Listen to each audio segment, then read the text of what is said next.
My wife betrayed me in front of everyone. From that moment on, people looked at me with pity. But I acted even more gentle, staying with my wife as if nothing had happened. What they didn't know was that the most terrifying form of violence is gaslighting and emotional coldness. I wielded these two weapons perfectly, ensuring my wife could never escape my grasp. 5 years ago one night, I got a call from my friend Kim. He said he saw my wife with another man at a hotel and was waiting outside. Furious, I asked for the address and rushed over. The receptionist, a young woman in her early 20s, nervously tried to stop me from finding out which room my wife was in. Holding back my anger, I pulled out $500 from my wallet and handed it to her, assuring her no one would cause her trouble if she gave me the room key. "I'm sorry, sir, hotel policy prohibits revealing guest information," she said, her voice trembling. "How about I call the cops and report illegal activities here?" Kim snapped, losing his patience. The young woman, scared, handed over the key card after a brief standoff. Each step up the stairs felt like I was treading on my own heart. I met my wife through a blind date. She was beautiful, with fair skin and a slim figure, always poised and proper. In our years of marriage, we rarely fought. She even took care of my ailing parents during their hospital stays. If it weren't for the photos Kim took, I would never have believed she could do such a thing. As we reached the hotel room door, Kim was about to use the key card when I grabbed his hand. "What are you doing?" Kim was startled. "Let's go," I said. "Your wife is in there with another guy, and you're just going to walk away?" Kim, a friend of over a decade, was furious. I didn't respond, pulling Kim downstairs. The cold wind bit at our faces, turning them pale. I didn't know how to face it all. If I saw my wife in bed with another man, I felt I might faint from rage. That night, my wife came home around 10, looking exhausted. She skipped dinner and went straight to the shower. When she finally lay down, I casually asked, "Why are you home so late?" "Had to work late," she yawned. "What's that on your neck?" I noticed a red mark, likely a hickey, probably from my coat collar. "My skin gets sensitive in winter," she said, a bit nervous, offering a flimsy excuse. Anger surged within me. My fists clenched so tightly that my palms bled. But I decided to give her one more chance. "Lisa, we've been married almost 3 years. I've always trusted you.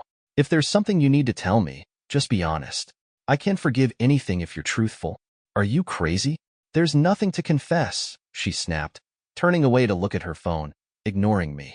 "You leave me no choice," I muttered, leaving the room with a cold smile and a plan for revenge. Over the next few weeks, I set up hidden cameras around the house and obtained her phone records. I also bought a $2,000 massage chair for my in-laws, who had been complaining about their back and neck problems. "Try it out." "I'll adjust the settings," I said, fussing over the controls. "Why spend so much?" "It's too expensive," my father-in-law scolded, though he couldn't hide his pleasure. "Money's meant to be spent. As long as you're healthy, it's worth it," I replied, adjusting the chair higher, watching his face relax. When Lisa and I first dated, she was distant, keeping her distance even while walking or watching movies. One night, I accidentally brushed her hand, and she recoiled as if shocked, her eyes wary. I thought we were done, but a month later, she surprised me by proposing marriage. "I'm 27, you're 29. We're not getting any younger. I think you're reliable. Let's get married," she said, holding my arm for the first time. "Are you sure? Marriage is serious?" I asked, taken aback. "I'm not afraid. Why are you? But you have to promise to treat me well." "Oh, and my parents have 2 small requests. Buy a 3-bedroom apartment in the city and pay off the $10,000 debt from my mom's surgery last year," she said, looking at me with hopeful eyes. That was the first time I saw that look on her face, and I was a bit mesmerized. Her requests didn't seem unreasonable, so I agreed readily. On our wedding day, Lisa looked stunning. The wedding dress accentuated her perfect figure, with smooth, jade-like skin, long legs, and a beautiful collarbone. Her makeup was flawless, making her look both elegant and poised. Feeling elated, I had a few too many drinks. At one point, I saw Lisa talking to someone at the corner of the staircase. I called out her name loudly, and she turned around, her face pale. "What's wrong? Is it a friend of yours?" I asked, slurring my words. "No, just an old classmate," Lisa stammered. "He had something to do and left already." She hurried over to support me, but I couldn't help but glance back, catching a fleeting glimpse of a man. It seemed odd, but I didn't think much of it at the time. On our wedding night, I eagerly undressed and started kissing her face. She gently pushed me away, whispering, "Not tonight. I'm on my period." "Just my luck," I grumbled. "Come on. I'm all yours now. What's a few days?" Lisa laughed, playfully hitting me, her demeanor natural. Looking back, I realized Lisa might have been deceiving me from the start. Every impression she gave me was carefully crafted, like a snake hidden among flowers, appearing as a colorful rope until you step on it and feel its venomous bite. The day after our wedding, I cleaned the bathroom and noticed there were no tampon in the trash. A week later, we visited her parents, and I found out her mom's surgery was minor and didn't require borrowing money. A month later, she fell ill during a business trip and took a month off to recover. She claimed it was kidney stones, but I suspected she had an abortion. Thinking about it made me grit my teeth. "Why isn't Lisa here today?" my mother-in-law asked. "She had some work to do." "She'll visit next week," I replied with a smile. Just then, my phone buzzed. I unlocked it to see a video of Lisa entering our home with a man. She cautiously checked the hallway before locking the door and embracing him. That evening, I returned home to find Lisa in the shower. Despite her efforts to clean up, I could still smell a lingering scent, like the aftermath of animals mating. Suppressing my disgust, I retrieved the memory card from the hidden camera and slipped it into my pocket. "Why are you home so late?" Lisa asked, standing in the doorway, towel drying her hair, water droplets glistening on her shoulders. "I bought your parents a massage chair and showed them how to use it," I said with a smile. "Do they like it?" "Your dad said it was very comfortable. Do you want to shower and go to bed early?" Lisa winked playfully, signaling she wanted to be intimate. She had just been with another man that afternoon, and now she wanted to be with me. My stomach churned, and I nearly vomited. "Not tonight, honey. I have some work to finish," I said, feigning regret. Lisa pouted and went to the bathroom to do laundry, trying to act cute. She knew I usually couldn't resist, but tonight, she was in for a disappointment. I locked myself in the study, transferred the footage from the memory card to my computer, and lit a cigarette. Coldly, I watched the screen. Over the years, whenever Lisa and I were intimate, she always seemed to go through the motions.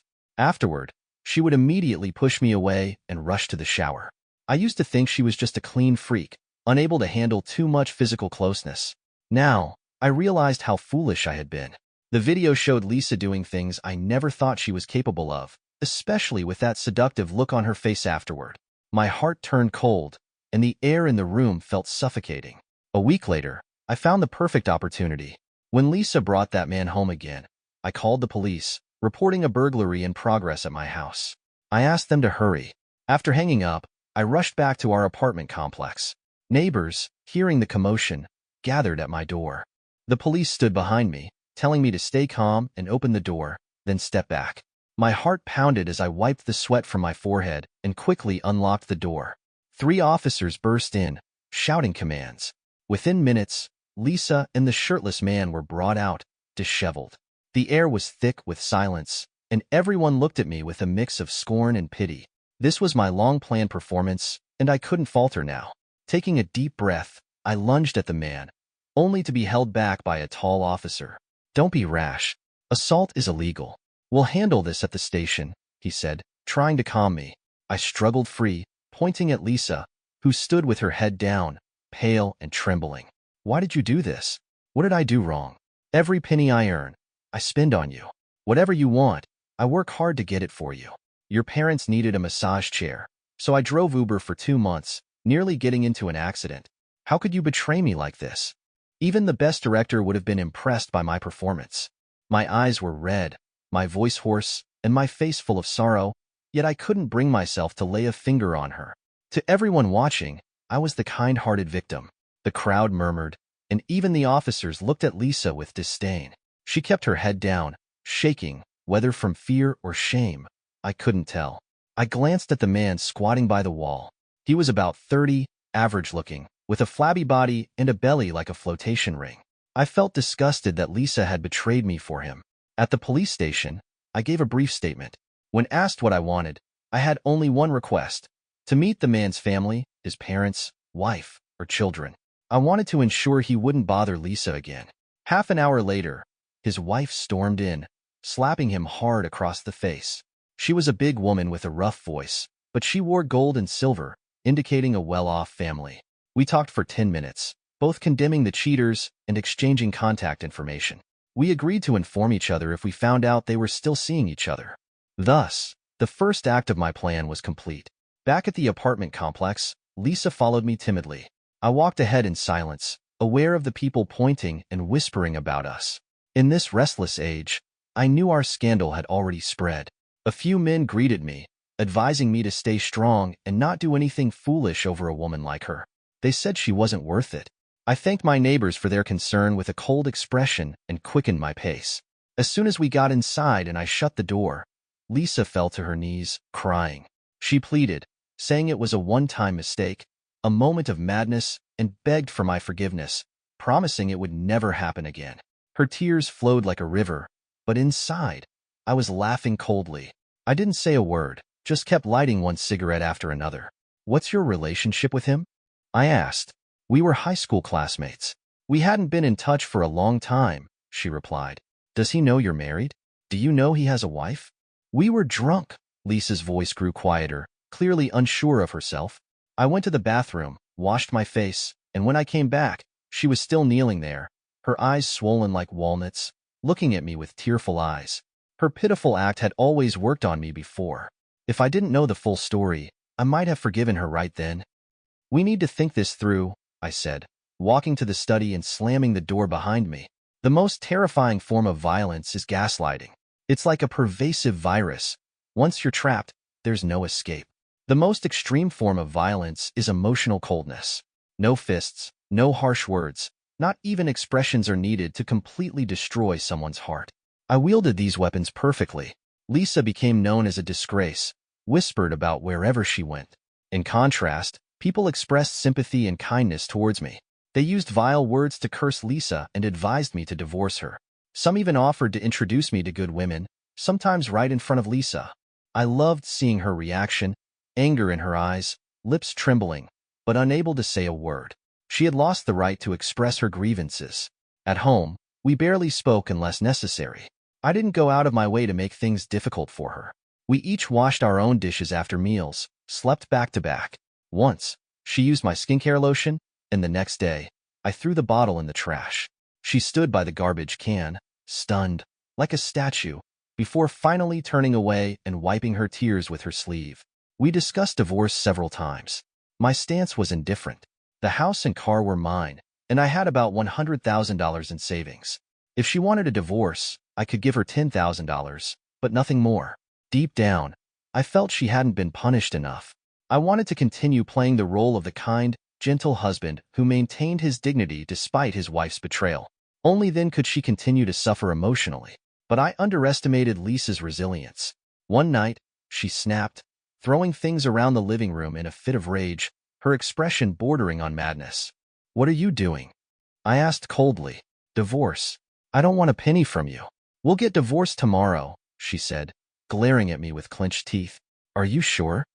"Yes. You're a heartless animal. I never loved you because I always knew you were like this. Your face is always masked, and your words are like cold knives. I made one small mistake, and this is how you treat me." I cut her off.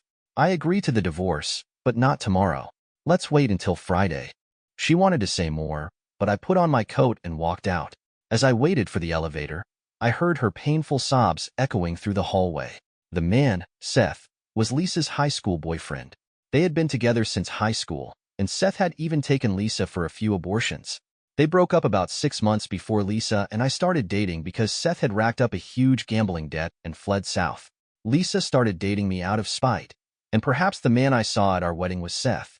All along, I was just a pawn. The money Lisa asked for was likely to pay off Seth's gambling debts. I gathered all the evidence and put it in a folder, laughing at myself. "Want to deal with that guy?" Kim asked, handing me a drink and raising an eyebrow. "Forget it. We live in a society governed by law. Violence isn't worth it." "So you're just going to take this?" I downed the drink and patted his shoulder. "Did you bring your laptop? I need to use it." After sending the video, exhaustion washed over me. I lay down on the couch in Kim's office and fell into a deep sleep. I don't know how long I slept, but the ringing of my phone woke me. Squinting, I answered. "Tom, you need to come home. Something's happened." My father-in-law's voice was low. I found it amusing but played dumb. What happened? There was a pause, then a sigh. I can't explain over the phone. Just come home. We're all waiting for you. I took my time, had breakfast, and enjoyed the sunny, cloudless day. When I arrived at my in-laws' place, I composed myself, making sure I looked worried and rushed. My father-in-law glanced at me, guilt and regret in his eyes. He pulled me to sit down. I wiped the sweat from my face. You scared me. What's going on? My mother-in-law sobbed on the couch. It was an interesting scene. Lisa's entire family was there, all staring at me. They must have seen the video of Lisa and Seth and were deeply shocked. My father-in-law handed me his phone, sighing heavily. I pretended to see the video for the first time, holding my breath until my face turned red and my eyes filled with tears. It was another golden opportunity to perform, and I couldn't waste it. I let the phone slip from my hand, the screen cracking as it hit the floor.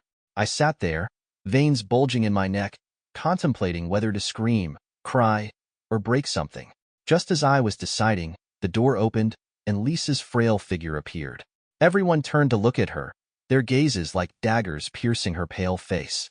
In the next moment, my father-in-law lunged at her, grabbing her hair and screaming. Lisa fell to her knees, humiliated, as he slapped her twice with trembling hands. Lisa, still unaware of what had happened, curled up on the floor.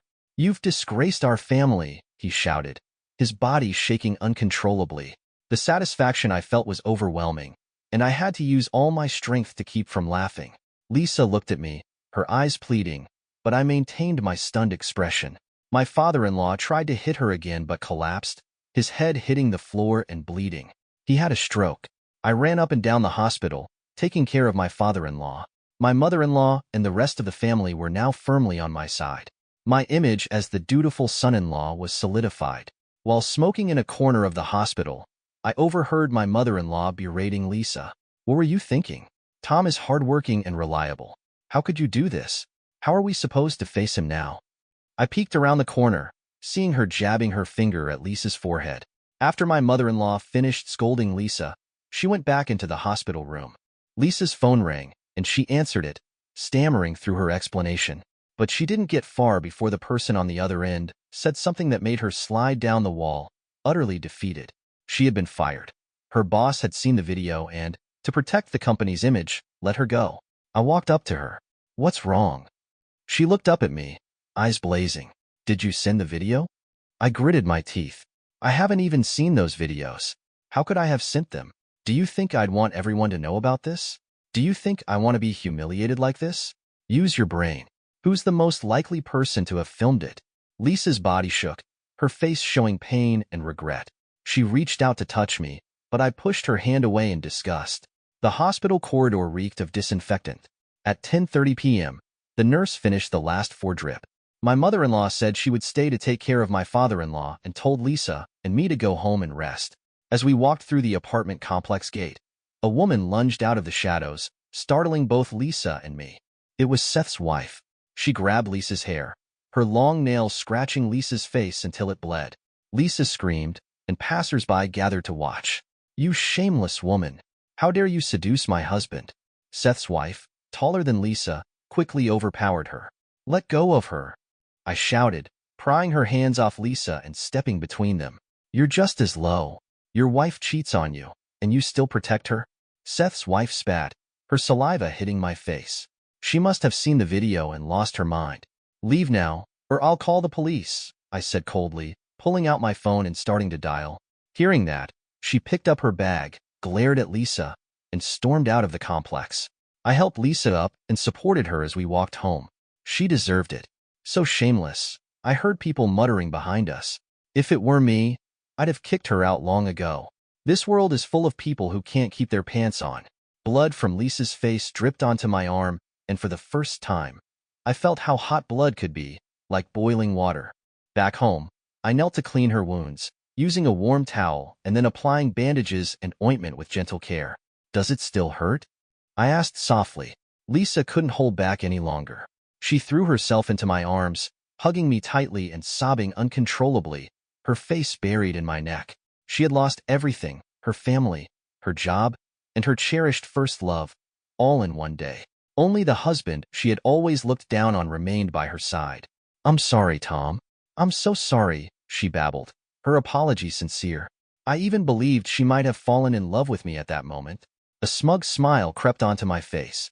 I patted her back gently. Get some sleep. Lisa clung to me even tighter, her scarred face close to my ear, her breath quickening as if she believed happiness had given her another chance. But the next moment, she would fall into the abyss. Get some sleep.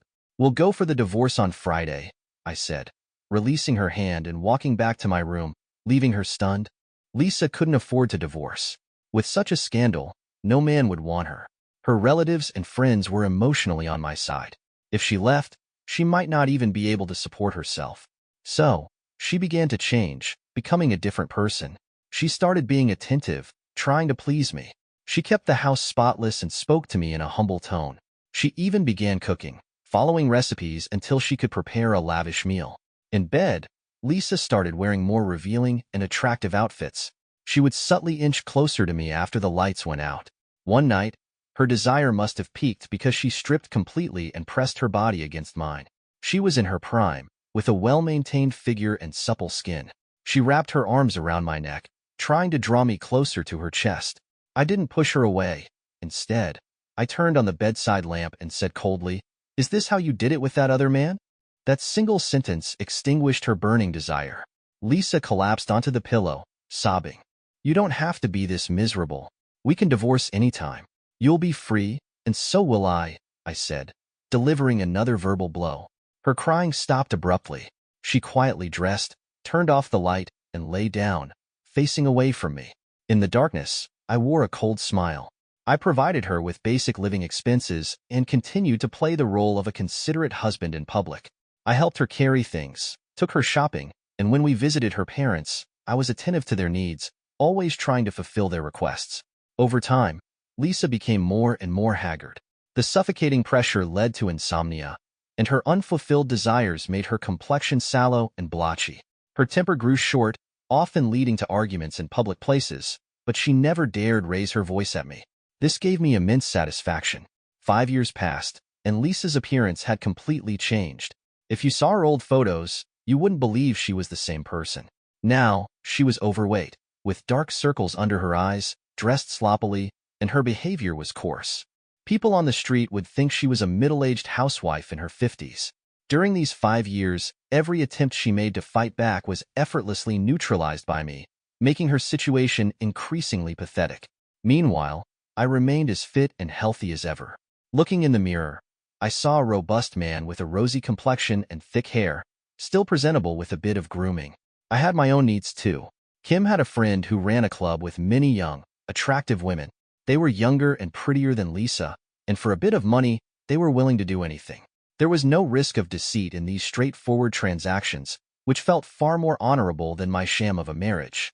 Returning home one day, I noticed a bruise on Lisa's face, likely from another argument at the supermarket. She looked at me and awkwardly stood up. "You haven't eaten yet, right? I'll heat up some food." "No need. I'm going to bed," I said, tossing my coat on the sofa and heading to the bathroom to brush my teeth. Over the years, no matter how she tried to please me, I always kept my distance, speaking to her as little as possible. I never hit her, never yelled at her, and never showed any concern. The fact that she hadn't gone mad yet was something I found impressive. I dozed off for a while but was awakened by the sound of singing. I got up in the dark and found the bed empty. Following the sound, I saw Lisa on the balcony, singing. It was the same song that played during our first date at a restaurant. I suddenly remembered that Lisa once had a beautiful voice. She had studied music for a few years and sang a song at our wedding that moved everyone. I had been captivated by her then, proud to have married such a woman. Now, Lisa wore ill-fitting clothes, her belly fat creating a comical curve in her dress. But she sang with deep emotion, her raspy voice filling the night with sorrow. "We were good people once. Why did we never show it?" Lisa repeated the last line of the song over and over, tears streaming down her face. "It's too cold. Come back inside and sleep," I said. She turned to me with a smile, not one of appeasement or flattery, but one of resignation. "Tom, I know you hate me. Everything you've done is to torment me. I know you despise me. I understand all of this," she said, wobbling as she stood up and reaching out to me. "But I don't blame you. Can you hold me, just like you would give a few coins to a beggar?" I'm so cold. I can't take it anymore. Her tears fell to the floor, creating crystal-like patterns. I knew she wasn't talking about the weather. I reached out, and her face lit up like a child's receiving a long-awaited gift. But in the next moment, her face went blank as I draped my coat over her arm. Get some sleep. Be careful not to catch a cold, I said, expressionless, and walked back to my room. I expected to hear her crying, but there was only silence. Glancing back, I saw Lisa still smiling, sitting on the floor, staring blankly at the night sky. The next day, it rained heavily. On my way home from work, the wind-driven rain felt like icy needles. I stumbled through the door, drenched, and threw my wet coat by the entrance, heading to the bathroom for a towel. The house was eerily quiet. After drying off, I found Lisa asleep on the bed, likely having caught a cold from the previous night. I changed into dry clothes and touched her forehead, only to feel a jolt like electricity. I fell to the floor, my fingers trembling as I checked her breathing. Lisa's face was peaceful, even smiling slightly. Death had brought her a strange kind of relief. My mind was a whirlwind as I dialed 911. The operator said it would take at least half an hour for an ambulance to arrive due to the typhoon, advising me to perform CPR and other first aid measures. I was drenched in sweat. Lisa had no pulse or breath. By the time the ambulance arrived, she would be long gone. But I had to go through the motions to avoid any suspicion about her death. I rummaged for medicine, turned her over to prevent choking, and used a warm towel to press on her chest. It was all futile. Her body grew stiffer by the minute. I gulped down water from a glass on the table, staring blankly at Lisa's lifeless body. My thoughts were tangled, unsure whether to cry or laugh. I called the emergency services again, the wind howling outside, a tree crashing onto a car with a piercing alarm. Hello, this is Tom. I called about 10 minutes ago. Where's the ambulance? My wife is in critical condition, I said, my throat dry, coughing. Our ambulance is on the way, but there are many accidents causing severe traffic jams. Please be patient, the operator replied. How much longer? I asked, but the phone slipped from my hand as a wave of dizziness hit me. My legs twitched uncontrollably. I finally understood that Lisa wanted to end everything, not just her life. I reached for the phone, but my body wouldn't cooperate. My consciousness faded, the pain and dizziness making me scream. A lightning bolt struck outside, illuminating Lisa's corpse with a mocking smile. I heard eerie voices as the world darkened. The next day, the news reported, "Welcome to City News." Yesterday's typhoon caused widespread power outages and traffic jams, disrupting daily life for many residents. One family suffered a fatal tragedy. The husband returned home to find his wife had overdosed on sleeping pills. He called for an ambulance, but then accidentally ingested a lethal poison. In his desperate attempt to get help, he crawled down 13 floors of stairs, only to be crushed by a fallen tree just as he exited the building. The ambulance had just arrived at the complex at that moment. Both husband and wife died, serving as a grim reminder to cherish life and protect oneself